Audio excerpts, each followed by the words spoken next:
За ерөнхий сайдд нэр дэвшигч орж ирж байна. Бид нар бас хэдэн ч ерөнхий сайдын нүүр үзэл бас улсын хурлаар ингэж хэлцүүлэг болж байдаг. Яг нэр дэвшиж байгаа үедээ бүгдээрээ л гой сайхан зүйлүүдийг бүгдээрээ л ярьдаг. Жишээ нь одоо арчилсан намын төлөөлөл жижүүрийн нэг байнгын хэдэн үгүүдтэй тэр маань дандаа эсрэг тийш нь явж яадаг. Тэр нь төсвөө багасгая л да. Наадхыг чинь багасгачвал иргэдийн бизнес эрхлэх орон зай нэмэгдэх гэдэг нь штэ. Төсвөө тэрээд байхлаар чинь мөнгөний нийлүүлэлт чи ихсээд инфляц бодит орлого чинь буураад байна штэ. Төрийн өмчт компани багасгая л да.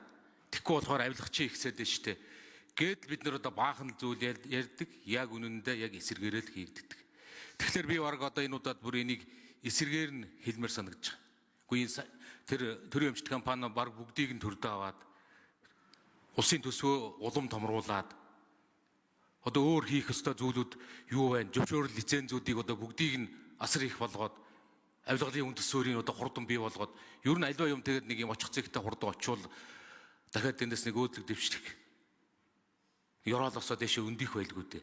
Бараг одоо аргын ядуул нэг эсэргээр нь хүртэл одоо хэлмээр бараг ингэж хоёрын хооронд явжснаар бол эсэргээр нь хийчихвэл бараг энэ улс орны холын хувь заяанд илүү хэрэгтэй.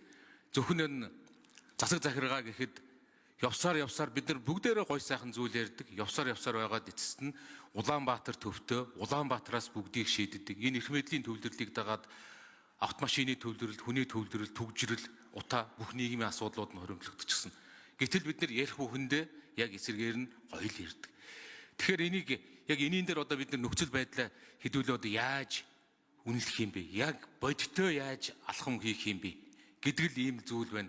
Тэр гадна дотны хөрөнгө оруулалт, гадаадын хөрөнгө оруулалт гэдэг зүйл явсаар байгаад оюутлогыг асуулаад гадны хөрөнгө оруулалт гэдэг зүйл байхгүй болчоор л дэлхийн нийтдээ холбогддог харилцдаг тэр харилцаа маань хайчих. Одоо тэр валютын ханш энэ олон зүйлүүд маань үнэндээ буруу тал руугаа ингээд явчихлаа. Тэгээд шин ерөнхий сайдаас магадгүй томилогдох байх.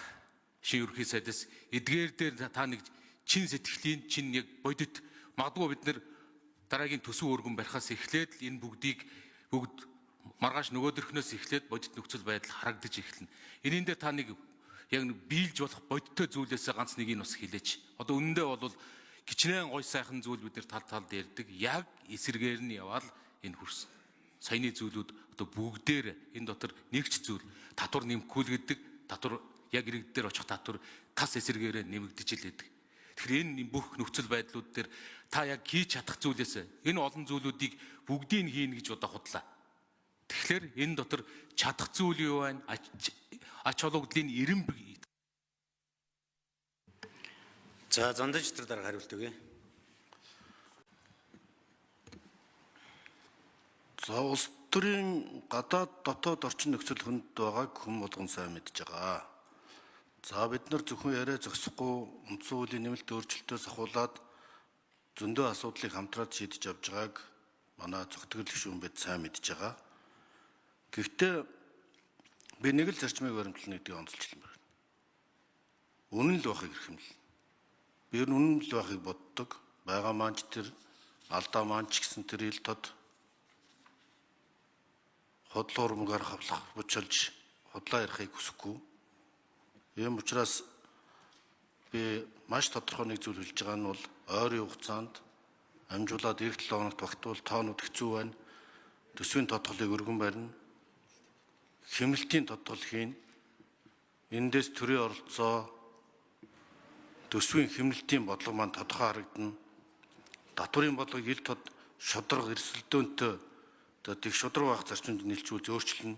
Татварын бааз суурийг өргөтгөж нэг татвар төлдгөө нөөт гээд одоо зарим төлдгийн татваруудыг нийтээр хамрагдсан татварын бааз суурийг өргөжүүлсэн бодлогыг шинжилнэ. Эдийн засгийн бүтцийн өөрчлөлтийг хэрэгжүүлнэ. Энэ бүх бодлого маань бол эхний ээлжинд хэрэгжих юм бодтой алхмууд байх болно гэдэгт эргэлзэх хэрэггүй.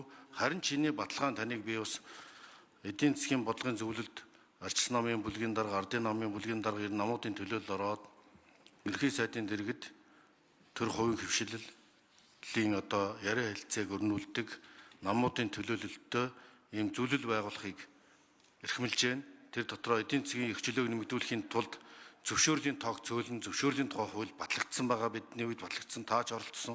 Энэ зөвшөөрлийн тухай хуулийг одоо 6 дахин багасгаж одоо дэлгүүр байгуулахад 24 зөвшөөрөл авдаг байсныг 4-5 зөвшөөрөл авдаг болгосон бас танхим мэрэгжлийн холбоотод тэр зөвшөөрлийг шилжүүлэх гэх мэтлэн энэ зохицон өөрчлөлт бол бизнесээ дэмжих бодит бодлого байх болно.